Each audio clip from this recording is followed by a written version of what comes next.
Philippe, mesdames et messieurs, alors vous êtes nombreux, je ne vous connais pas tous, mais je pense qu'il y a de la famille, des amis, des collègues de travail, donc chers tous et toutes. C'est avec beaucoup de plaisir, cher Philippe, que j'ai répondu favorablement à votre demande de vous remettre l'Ordre national du mérite, car votre parcours et votre carrière illustrent des valeurs, une énergie et une détermination qui font l'admiration de tous les acteurs, pas seulement du handicap. Je suis très heureuse de pouvoir organiser ce moment et reconnaître l'apport que vous représentez pour faire évoluer le regard de la société, mais surtout la place des personnes en situation de handicap dans notre société. Trop souvent, le handicap isole, marginalise. Très tôt, vous vous êtes battus pour lutter contre les préjugés et les idées reçues sur le handicap. Votre handicap, une infirmité moteur cérébrale athétosique provoquée par un accident à votre naissance, vous en avez fait une force, un moteur. Vous l'évoquez d'ailleurs avec votre légèreté si caractéristique. De moi, on ne comprend de prime abord que le rire.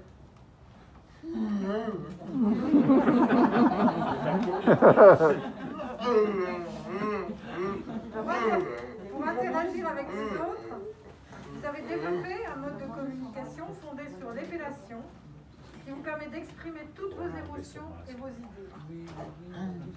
Nous pouvons donc vous appliquer le qualificatif qui a plu beaucoup à notre Premier ministre de bricoleur de génie de la vie. Vous avez inventé pour décrire les personnes en situation de handicap. Tout au long de votre enfance, à Nantes, puis en région parisienne, votre famille a toujours cherché à découvrir non pas vos incapacités, mais vos aptitudes, vos capacités. C'est devenu votre ligne de force que vous exprimez au quotidien. Les premiers à croire en vous sont bien sûr vos parents. Jean-Pierre et Yvette vous qualifient en effet d'enfants qui n'abandonnent jamais. Je sais que vous entretenez une relation particulièrement proche avec votre petite sœur Marion, avec qui vous partagez une confiance réciproque. Tout au long de votre enfance, vous soulignez l'importance et la persévérance des institutrices, des kinésithérapeutes, des accompagnants qui ont permis de déceler vos capacités. Il y a chez vous une énergie incroyable, communicative, l'expression directe que rien n'est impossible et un enthousiasme qui ne laisse personne indifférent. Et je dis bien personne. Une anecdote m'a marquée. Durant un séjour en famille à la montagne, des moniteurs qui n'avaient jamais eu affaire à une personne en situation de handicap vous ont spontanément proposé de vous confectionner un fauteuil à ski pour vous permettre de dévaler les pistes à toute allure avec Combien d'autres fois avez-vous pu constater que votre situation donnait l'occasion aux autres de se mobiliser, de se grandir, d'inventer? En réalité, vous avez toujours été pionnier, toujours partant, sans peur et sans crainte, mais surtout avec le plaisir de faire avec les autres, d'aller vers eux. C'est votre grande faculté. Au-delà de ces qualités, je tiens à mettre à l'honneur votre parcours et votre profond engagement qui a tant apporté au handicap et à la société dans son ensemble. Rappelons d'abord votre beau parcours universitaire. Vous avez obtenu en 2014 un Master 2 en sociologie politique et historique à l'Université de Nancy, puis un Master spécialisé dans les pratiques inclusives et le handicap à l'Université Paris X de Nanterre. Comme à votre habitude, vous vouliez aller plus loin. Après une formation d'action humanitaire, vous vous rendez au Brésil. Vous participez à la création d'une école à Haïti et vous voyagez dans le monde entier. Vient ensuite votre engagement militant pour défendre votre conception du handicap qui représente non pas un malheur, mais un défi individuel et collectif. Vous créez en 2018 l'association La Nuit du Handicap, dont vous êtes le porte-parole pendant un an. Cette association a pour vocation de valoriser les personnes en situation de handicap à travers la tenue d'événements festifs ouverts à tous pour favoriser la rencontre entre les personnes en situation de handicap et celles qui ne le sont pas. Nous nous sommes encore retrouvés, pas plus tard qu'il y a 15 jours, à cette nuit du handicap. Cette volonté de rassembler se retrouve aussi dans votre association Rage d'exister, que vous fondez la même année pour mettre en mouvement à la fois les personnes en situation de handicap et les personnes valides, autour d'une ambition commune, renforcer le pouvoir d'agir des personnes en situation de handicap et leur autodétermination. C'est une approche que je partage. Le monde du handicap ne doit pas se concevoir comme un monde à part, et vous l'avez très bien dit tout à l'heure à l'ensemble des ministres. Il doit s'ouvrir pleinement sur la société pour permettre un enrichissement mutuel.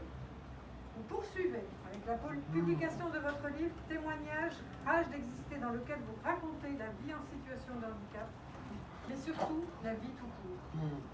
L'écriture même de ce livre, réalisée avec l'accompagnement de Sophie Jacolin,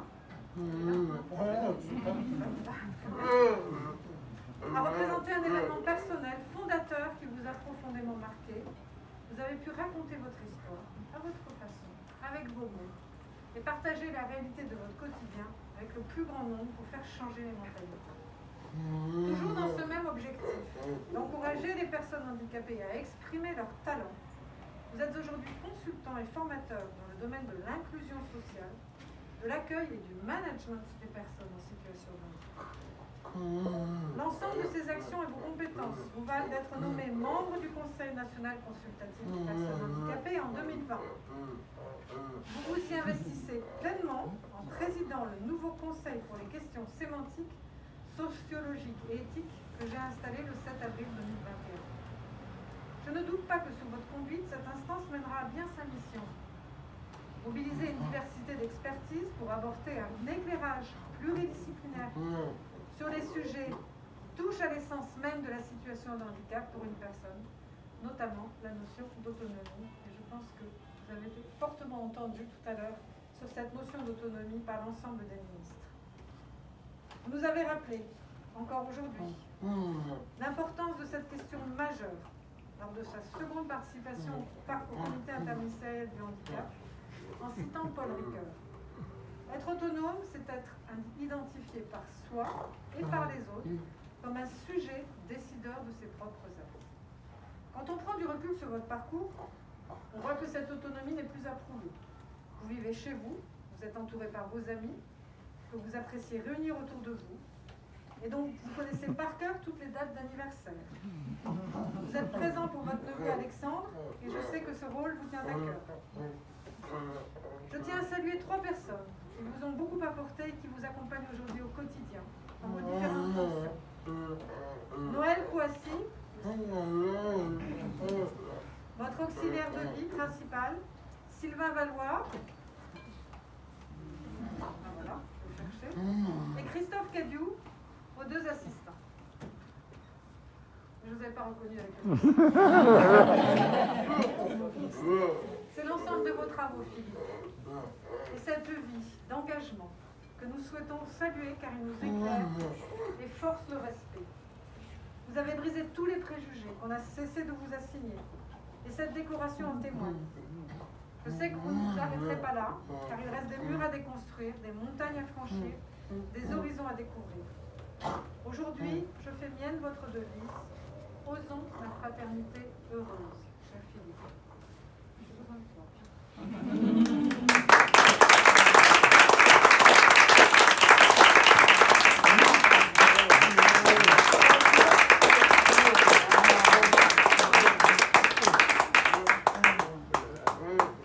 Cher Philippe Aubert, au nom du président de la République et en vertu des pouvoirs qui nous sont conférés, je vous fais chevalier dans l'ordre national du mérite.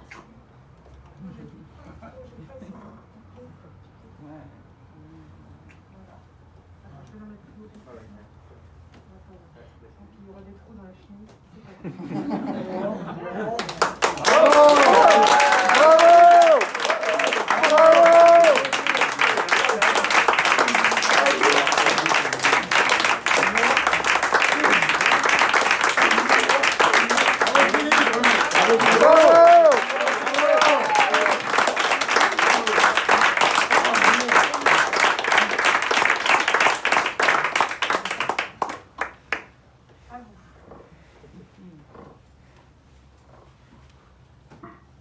Madame la ministre, chère Sophie Cluzel, merci pour vos propos si chaleureux.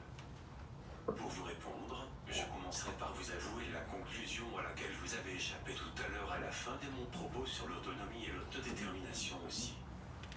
J'ai pensé conclure en citant la phrase du duc de La Rochefoucauld le soir soir du 14 juillet 1789, qui s'adressant à Louis XVI, qui tentait de se rassurer en minimisant les événements de cette célèbre journée. Non, sire, c'est une révolution. Je crois sincèrement que l'autodétermination des personnes en situation de handicap, prise comme principe général d'action, est une véritable révolution. Mais cela n'est pas encore notre paradigme dominant. Soyons patients. Vous le savez, j'ai l'air très gentil comme cela, inoffensif. Mais en mon fort intérieur, j'avoue et mon livre, écrit avec Sophie Jacolin, Rage d'exister, porte bien son titre. En m'aidant à m'exprimer à travers ce livre, Sophie a provoqué un séisme régénérateur à l'intérieur de moi-même. Vous en voyez les conséquences, pour le meilleur et pour le pire. Vous savez que j'affectionne particulièrement le cancre de Jacques Prévert. Soudain, le fou rire le prend, et il efface tous les chiffres et les mots, les dates et les noms, les phrases et les pièges, et malgré les menaces du maître, sous les huées des enfants prodiges, avec les traits de toutes les couleurs sur le tableau noir du malheur, il dessine le visage du bonheur. Je conçois mon rôle comme étant capable de fonctionner à contre-courant, si nécessaire, quand je crois à une cause juste et utile. Oui, il faut quelquefois renverser les tables, très gentiment, très pacifiquement, mais très fermement. Je voudrais particulièrement vous remercier de me donner l'occasion de m'exprimer depuis quelque temps. Je suis très fier d'appartenir au CNCPH et d'y côtoyer des personnes formidables qui m'apprennent beaucoup. Beaucoup sont présentes aujourd'hui. Je tiens à les en remercier très vivement et très chaleureusement.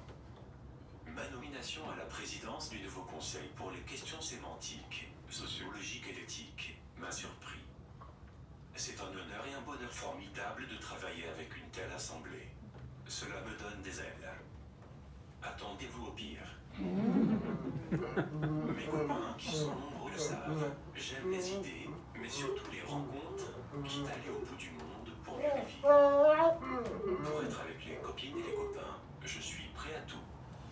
J'ai besoin de leur amitié de façon viscérale. Merci à eux du fond du cœur.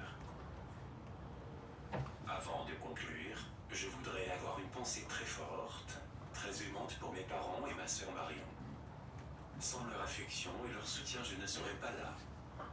Je pense aussi beaucoup à mes grands-parents qui sont partis maintenant. J'ai eu la chance de bénéficier de leur confiance sans limite. C'est le bien le plus précieux. Je pense bien sûr à mon neveu Alexandre, dont je suis très fier et qui incarnera et vivra, je le souhaite, cette génération que j'appelle vestiaire, qui ose tout dans l'alliance des personnes en situation de handicap et des personnes dites valides. Je veux aussi saluer toutes celles et tous ceux qui sont là ce soir, ou qui de près ou de loin me soutiennent. Je veux leur dire que je suis toujours sensible à leurs signes d'amitié, qui me nourrissent intensément. Merci encore, chère Sophie Cluzel, d'avoir permis cette cérémonie. J'ai su dès notre première rencontre que nous nous comprendrons toujours sur l'essentiel. Je souhaite très vivement continuer avec vous longtemps cette belle action.